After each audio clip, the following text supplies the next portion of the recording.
Hello everyone, हामी चाहिँ फरफिचर of सेयर्सको कुराहरू डिस्कस गर्दै थियौँ र फरफिचरमा चाहिँ हामीले सेयर रिइस्यु गर्ने कुराहरू डिस्कस गर्दै थियौँ हैन। फरफिचर भइसकेपछि त्यो सेयरलाई चाहिँ कसरी रिइस्यु गरिन्छ अथवा कस्तो तरिकामा रिइस्यु हुन्छ भन्ने कुराहरू डिस्कस गर्दै थियौँ। योभन्दा अघिल्लो क्लासमा हामीले एउटा न्युमेरिकल गरेर हेरिसकेका छौँ। अब हाम्रो कन्डिसन्सहरू छ रिइस्यु गर्ने पनि हैन। त्यो कन्डिसन्स अनुसार चाहिँ मैले यहाँ एउटा क्वेशन्स लेखेको छु। त्यो क्वेशन्सलाई चाहिँ हामीले हेरेर अब न्युमेरिकल सल्भ गर्छौँ। अब रिइस्युको कुराहरू गर्दाखेरि के हुन्छ भन्दा share reissue originally at par है, but reissued share issued originally at par but reissued less than par भनेको पार भ्यालुमा चाहिँ अब जस्तै 10 रुपियाँको पार भ्यालुमा सेयर इस्यु भएको छ, तर अब रिइस्यु चाहिँ के भयो, पार भ्यालुभन्दा कम भयो अथवा 10 रुपियाँ थियो भने ल 8 रुपियाँमा चाहिँ हामीले के गर्यौँ, त्यो सेयरलाई चाहिँ रिइस्यु गर्यौँ भन्यो भने के हुन्छ त। अब यस्तो कन्डिसनमा चाहिँ हामीले ब्याङ्क अकाउन्टलाई जहिले पनि के गर्छौँ, डेबिट गर्छौँ है। यो एउटा केस भयो, यस्तो कन्डिसन भयो हैन। हामीलाई एक्जाममा चाहिँ सोध्न सक्छ यो क्वेसन। यस्तो कन्डिसनमा चाहिँ हामीले ब्याङ्क अकाउन्टलाई डेबिट गर्छौँ। ब्याङ्क अकाउन्टलाई डेबिट गर्दाखेरि के गर्छौँ त, कति रुपियाँमा इस्यु गरिएको थियो त्यो इस्युड प्राइस लेख्छौँ हैन। त्यसैगरी अब सेयर फरफिचर अकाउन्टलाई चाहिँ के गर्छौँ त, डेबिट गर्छौँ है। ब्याङ्क अकाउन्ट इज डेबिटेड हैन। त्यसैगरी सेयर फरफिचर अकाउन्ट इज डेबिटेड। अब ब्याङ्क अकाउन्ट डेबिट कसरी हुन्छ त, ओरिजिनल्ली इस्यु कति रुपियाँमा भएको छ त्यो प्राइस चाहिँ हामीले लेख्छौँ हैन। त्यसैगरी सेयर फरफिचर अकाउन्टमा डेबिट गर्दा के गर्छौँ त, अब त्यो रिइस्यु भएको प्राइसलाई चाहिँ हामीले त्यो इस्युड प्राइसलाई चाहिँ फरफिचर अकाउन्टमा गर्दाखेरि जस्तै रिइस्यु अब हामीले 8 रुपियाँमा गरियो भने डिस्काउन्ट कति प्रोभाइड गरिएको छ त्यो अमाउन्टलाई चाहिँ हामीले सेयर फरफिचर अकाउन्टमा लेख्छौँ हैन। र लास्टमा चाहिँ के हुन्छ त, हाम्रो सेयर क्यापिटल अकाउन्ट हुन्छ जुनलाई चाहिँ हामीले के गर्छौँ, क्रेडिट गर्छौँ है। अब यो कुरा चाहिँ एकदमै ध्यान दिएर बुझ्नु पर्यो। ब्याङ्क अकाउन्ट डेबिट गरिन्छ, सेयर फरफिचर अकाउन्ट डेबिट गरिन्छ भनेर बुझ्नु पर्यो। अब हेडिङ नै हामीले के भनेका छौँ भन्दा जस्तै मैले अघि पनि इक्जाम्पल भने 10 रुपियाँको पार भ्यालुमा चाहिँ अब सेयर इस्यु भएको छ। अब रिइस्यु गर्ने बेलामा चाहिँ पार भ्यालुभन्दा कम भ्यालुमा रिइस्यु भएको छ भने यस्तो खालको केसमा के हुन्छ भन्ने कुराहरू हो। जस्तै अब यो एउटा क्वेसन्स हेरौँ है। यो क्वेसनले के भन्छ त भन्दा XYZ company forfeited 500 shares due to failed of payment by mister Jayaram. Jayaram भन्ने एउटा व्यक्तिले चाहिँ के गर्यो त, 500 वटा सेयरलाई चाहिँ के गर्यो, फरफिटेड गर्यो for allotment and call money है। एलोटमेन्ट र कल मनीलाई चाहिँ के गर्यो, उसले फरफिट गर्यो। Board of director decided to forfeit these shares हैन। फरफिट बोर्ड अफ डाइरेक्टरले चाहिँ के गरे त, यो सेयरलाई चाहिँ फरफिट गर्ने डिसाइड गरे र shares at ₹8 per share and fully paid of shares भनेको उनीहरूले फरफिट गर्ने डिसाइड गरे र रिइस्यु गर्ने डिसाइड गरे। Forfeit and reissue shares at ₹8 per share भनेर भनेको छ। अब यसलाई हामीले जर्नलमा कसरी लेख्ने हैन। फरफिट पनि गर्यो र रिइस्यु पनि गर्यो। रिइस्यु चाहिँ कति रुपियाँको दरले गर्यो त, 8 रुपियाँको दरले गर्यो। तर हाम्रो टोटल चाहिँ कति छ त, 10 रुपियाँको दरले चाहिँ टोटल सेयर हाम्रो इस्यु भएको छ। अब यसलाई हामीले जर्नल इन्ट्रिज गर्दाखेरि पहिला सुरुमा चाहिँ फरफिचर भनेर एकाउन्ट बनाउनु पर्यो। फरफिचरको लागि चाहिँ जर्नल बनाउनु पर्यो। त्यसको लागि हामीले के गर्छौँ त, सेयर क्यापिटल अकाउन्ट डेबिट गर्छौँ। सेयर क्यापिटल अकाउन्ट डेबिटमा के गर्छौँ त, 500 × 10 है। 10 रुपियाँको दरले हामीले सेयर इस्यु गरेको छौँ भनेर भनेको छ नि त हैन क्वेसनले। त्यही भएर अब 500 × 10 भनेको कति हुन्छ, डेबिटमा 5000 हुन्छ। To calls in arrear. Calls in arrear भनेको अब हाम्रो मिस्टर जयरामले चाहिँ नतिरेको पैसा भनेर भनेको है। नतिरेको पैसा कति छ त, उसले 500 सेयर्सको चाहिँ उसले पैसा तिरेको छैन। अलटमेन्ट र कल मनीमा भनिसकेपछि अलटमेन्टमा कति छ त, 3 रुपिस छ। त्यसै गरी कल मनीमा कति छ त, 3 रुपिस छ है। अब कल्स इन एरियरमा हामीले के गर्नु पर्यो त, उसले अलटमेन्ट पनि तिरेको छैन, कल मनी पनि तिरेको छैन भनेपछि 3 + 3 भनेको कति हुन्छ, 6 हुन्छ हैन। 500 × कति भयो त, अब 6 भयो। 500 × 6 अब 6 5 चाहिँ कति हुन्छ 30 हैन 3000 चाहिँ हामीले के गर्नु पर्यो क्रेडिटमा लेख्नु पर्यो। त्यसै गरी अब के गर्नु पर्यो शेयर फर्फिचर अकाउन्टलाई चाहिँ क्रेडिटमा राख्नु पर्यो टु शेयर फर्फिचर अकाउन्ट।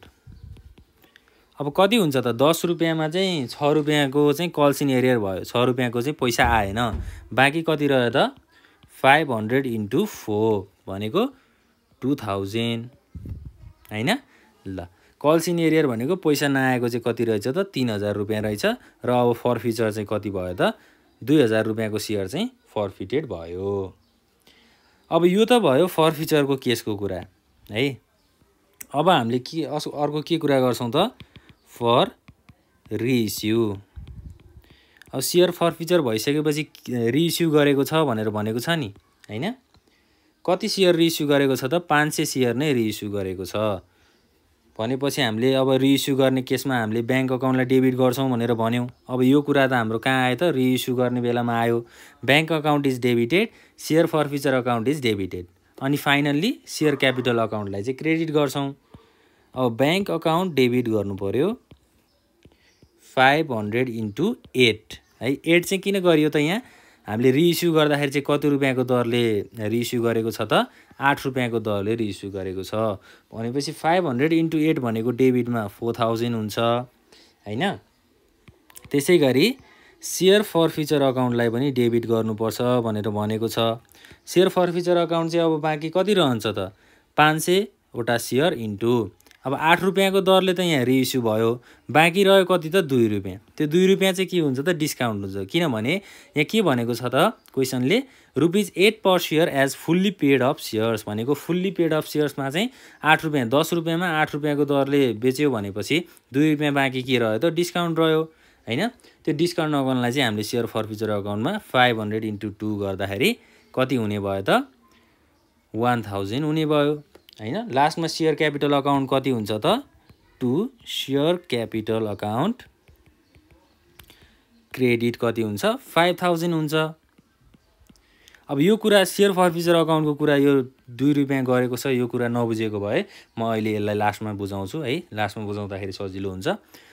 अब हामीले फर ट्रान्सफर इन्ट्रीको कुरा गरौँ है। पहिला हामीले ट्रान्सफर इन्ट्रीको कुरा गरौँ अनि त्यसपछि त्यो कन्फ्युजन पनि हामीले लास्टमा क्लियर गर्छौं है। फर ट्रान्सफर इन्ट्रीमा चाहिँ के हुन्छ त भन्दा अब शेयर फर्फिचर अकाउन्टलाई के गर्नु पर्यो ट्रान्सफर गर्नु पर्यो। यो भनेको त के हो त प्रॉफिट हो नि हैन। हामीले के भनेका थियौं त भन्दा रिइस्यु गर्ने बेलामा शेयर फर्फिचर अकाउन्ट क्रेडिटमा भएपछि त्यो क्रेडिट ब्यालेन्सलाई चाहिँ हामीले आफ्नो कम्पनीको फाइदा प्रॉफिट भनेर भन्न सक्थ्यौं हैन। अब ट्रान्सफर इन्ट्रीमा हामीले क्यापिटल अकाउन्टमा चाहिँ यसलाई के गर्नु पर्यो ट्रान्सफर गर्नु पर्यो भनेको शेयर फर्फिचर अकाउन्टलाई डेबिट गर्ने account debit to capital reserve. Capital reserve भनेको के हो त फाइदा हैन। बिङ नेट गेन है फाइदा भयो on reissue of share. Share reissue गर्दा चाहिँ के भयो फाइदा भयो। फाइदा कति रुपैयाँ भयो अब त्यो कुरा चाहिँ हामीले क्याल्कुलेसन गरेर निकाल्न सक्छौं। जस्तै हाम्रो फर्मुला छ नि profit is equal to number of reissued shares into amount of forfeited share minus discount on reissue भनेर भनेको छ है। यो कुराहरु चाहिँ हामीले अब क्याल्कुलेसन गरेर पनि निकाल्न सक्छौं। जस्तै फर्मुला के छ त profit is equals to number of reissued share into amount forfeited per share। अब कति रुपैयाँको दरले फर्फिटेड भएको छ त्यसलाई राख्छौं minus discount on reissue of share है। शेयर रिइस्यु गर्दाखेरि डिस्काउन्ट कति भएको छ त्यो कुराहरुलाई राख्छौं। अब profit is equals to number of reissued share कति हो त हाम्रो 500 हो नि 500 वटा शेयरलाई चाहिँ रिइस्यु गरेको हो नि ब्र्याकेटमा। अब अमाउन्ट अफ फर्फिटेड पर शेयर भनेको फर्फिटर चाहिँ कति भएको छ हाम्रो शेयर फर्फिचर अकाउन्टमा चाहिँ 4 रुपैयाँको दरले चाहिँ शेयर फर्फिट भएको छ भनेपछि 4 minus discount on reissue of share. अब रिइस्यु हुने बेलामा के छ त यहाँ रिइस्यु हुने बेलामा हेर्नु पर्यो जस्तै 8 रुपैयाँको दरले रिइस्यु भएको छ भनेपछि सेयर फर्फिचर अकाउन्टमा बाँकी कति रह्यो त 2 रुपैयाँ बाँकी रह्यो हैन। यो 2 रुपैयाँ चाहिँ के रहेछ त अब डिस्काउन्ट रहेछ नि। जस्तै मैले अघि तपाईँहरूलाई भनेको थिएँ हैन नबुझेमा चाहिँ हामी लास्टमा बुझ्नेछौँ भनेर भनेको थिएँ नि। लास्टमा चाहिँ हामीले यो 2 रुपैयाँलाई के गरेको रहेछौँ त डिस्काउन्ट गरेको रहेछौँ। 4 - 2 भनेको 500 × 2 भनेको कति हुन्छ त 1000। ल 1000 रुपैयाँ चाहिँ लास्टमा के भयो त क्यापिटल रिजर्भ अकाउन्टमा गयो हैन। ट्रान्सफर इन्ट्रीमा चाहिँ हामीले कति गर्नुपर्ने रहेछ त 1000। 1000 रुपैयाँ चाहिँ के भयो त प्रफिट भयो। ल यसरी चाहिँ हामीले फर्मुलाबाट पनि यसलाई क्याल्कुलेसन गर्न सक्छौँ। यो चाहिँ हाम्रो के को केस भयो त share issued originally at par but reissued less than par भनेको पार भ्यालुमा चाहिँ अब जस्तै 10 रुपैयाँको दरले इस्यु भएको थियो त्यो 10 रुपैयाँबाट घटाएर 8 रुपैयाँबाट रिइस्यु भयो भने हैन त्यसलाई चाहिँ कसरी इन्ट्री गर्ने भन्ने कुराहरू हामीले हेर्यौँ। अब हाम्रो अर्को कुरा चाहिँ के छ भन्दा जस्तै सेयर इस्युड अब पार भ्यालुमा इस्यु गरेको छ सेयरलाई तर अब प्रिमियममा रिइस्यु गर्यो। इस्यु चाहिँ पार भ्यालुमा भयो अब रिइस्यु चाहिँ केमा भयो प्रिमियममा भयो भन्यो भने त्यसलाई चाहिँ हामीले कसरी इन्ट्री गर्ने त हैन। यो एउटा केस भयो। यो यसलाई केस नम्बर 1 भनेर पनि भन्न सक्छौँ है। यो एउटा केस भयो। अब अर्को केसमा चाहिँ के हुन सक्छ त जस्तै केस 2 ल के छ त shares issued originally at par and reissued at premium है। इस्यु चाहिँ पार भ्यालुमा भएको छ रिइस्यु चाहिँ केमा भएको छ प्रिमियममा भएको छ भनेपछि यसमा पनि त अब क्वेशन्सहरू हुन सक्छ कन्डिसन्सहरू हुन सक्छ हैन। एउटा क्वेशन छ म त्यो क्वेशन लेख्दै जान्छु। XYZ limited forfeited 100 share of Mr.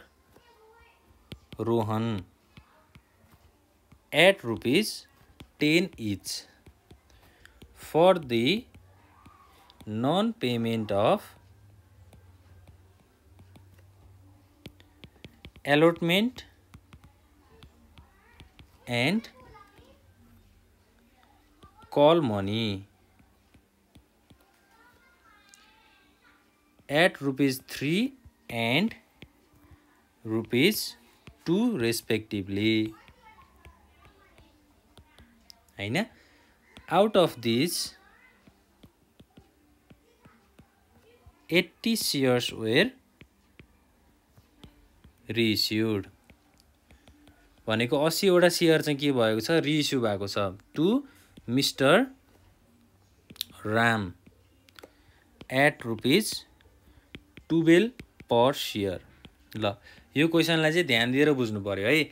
जस्तै XYZ कम्पनीले चाहिँ 100 वटा सेयरलाई के गर्यो फर्फिटेड गर्यो कसको त मिस्टर रोहन भन्ने व्यक्तिको एट ₹10 इच 100 वटा सेयर चाहिँ 10 रुपैयाँको दरले फर्फिचर भयो अथवा फर्फिटेड भयो भनेर बुझ्नु पर्यो है। For the non payment of allotment र कल मनीको चाहिँ पेमेन्ट गरेको रहन्छ मिस्टर रोहनले। अब एलोटमेन्टको 3 रुपैयाँ भयो कल मनीको 2 रुपैयाँ भयो हैन।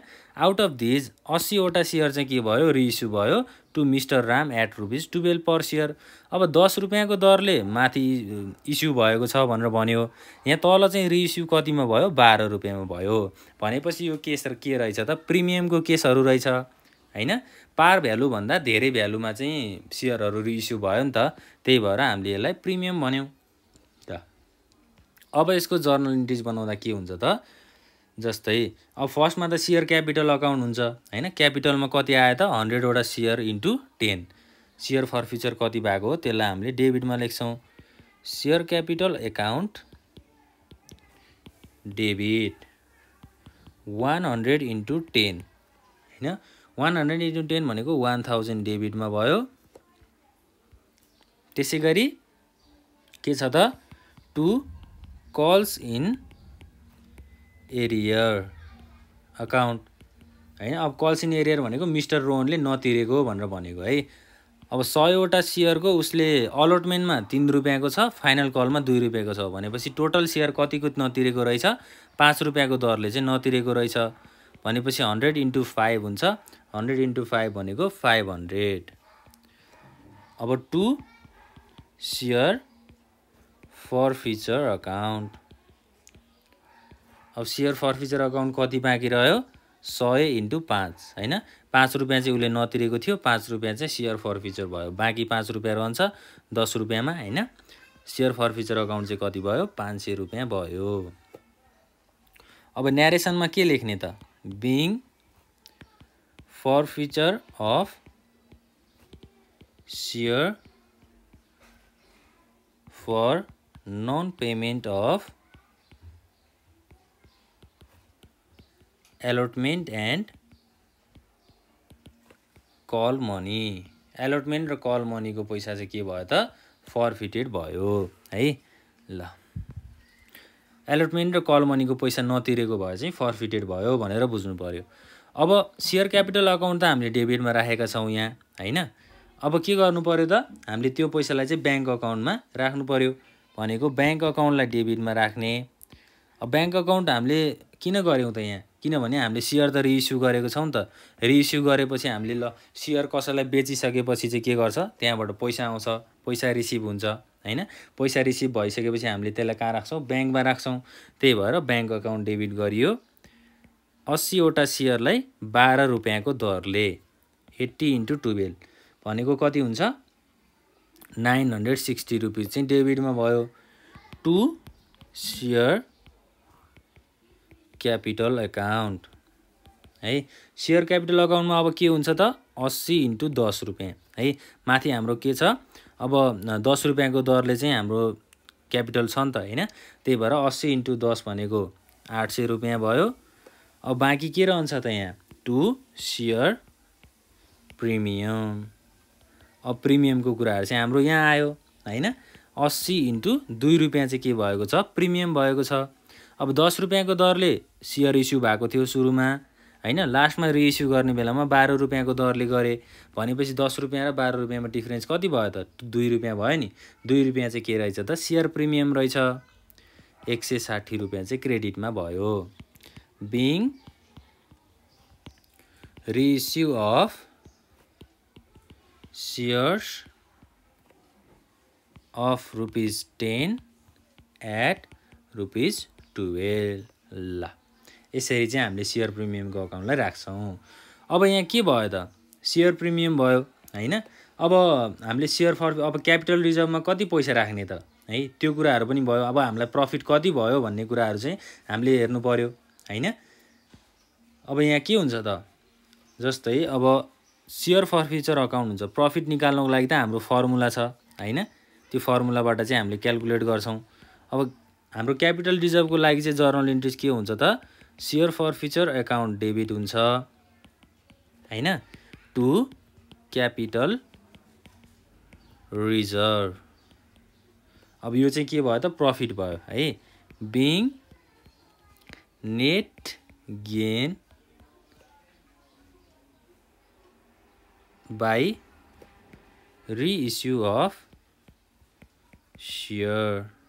ल अब मैले यहाँ फर्मुला लेख्छु। Profit is equal to number of reissued share into के छ त हाम्रो? Amount of forfeited share. Forfeited share minus discount हैन। अब नम्बर अफ रिइस्युड सेयर चाहिँ कति छ त हाम्रो? 80 हैन। 80वटा चाहिँ सेयर छ। अनि हाम्रो अमाउन्ट अफ फरफिटेड सेयर चाहिँ कति हो त? कति अमाउन्टमा चाहिँ हामीले सेयरलाई फरफिटेड गरेका छौँ भन्दा 5 रुपियाँको दरले है। माथि हेर्नु पर्यो। 5 रुपियाँको दरले चाहिँ सेयर फरफिटेड भएको छ भनेपछि 5 माइनस डिस्काउन्ट भनेको कति छ? 0। 80 × 5 भयो। 5 8 जा 400 रुपिस चाहिँ के भएको रहेछ त हाम्रो गेन भएको रहेछ भनेको हामीलाई फाइदा भएको रहेछ भनेर बुझ्नु पर्यो है। अब हामीले यहाँ सेयर फर्फिचर अकाउन्टमा के गर्ने त जस्तै माथि फर्फिचर चाहिँ कति भएको छ त 5 रुपियाँको दरले भएको छ भनेपछि यहाँ के गर्ने त 80 × 5 भनेको 400 रुपैयाँ डेबिटमा 400 रुपैयाँ क्रेडिटमा। ल कति रुपियाँ चाहिँ फाइदा भयो त 400 रुपियाँ चाहिँ फाइदा भयो। यसरी चाहिँ हामीले के गर्ने त जर्नल इन्ट्रिज बनाउने। यो चाहिँ के को केसमा हो त प्रिमियमको केसमा हो है। प्रिमियमको केस भन्ने बित्तिकै के बुझ्नु पर्यो भन्दा सुरुमा चाहिँ 10 रुपियाँमा सेयरलाई इस्यु गर्ने अथवा फर्फिटेड गर्ने, लास्टमा रिइस्यु गर्ने बेलामा चाहिँ 10 रुपियाँभन्दा बढी, अब 12 रुपियाँ नभइकन यहाँ 14 रुपियाँ पनि हुनसक्छ, त्यसै गरी 10 रुपियाँबाट बढेर 11 रुपियाँ पनि हुनसक्छ हैन। यस्तो केसमा चाहिँ हाम्रो के आउँछ प्रिमियमको केसहरू आउँछ। ल यसरी चाहिँ हामीले जर्नल इन्ट्रिज बनाउने। अब नेक्स्ट क्लासमा चाहिँ हामी के डिस्कस गर्छौँ त हामीले डिस्काउन्टको कुराहरूको डिस्कस गर्छौँ है। प्रिमियमको कुराहरू भनेको बढेको केस भयो, डिस्काउन्टको कुरा भनेको घटेको केसको कुराहरू हामी नेक्स्ट क्लासमा गर्छौँ।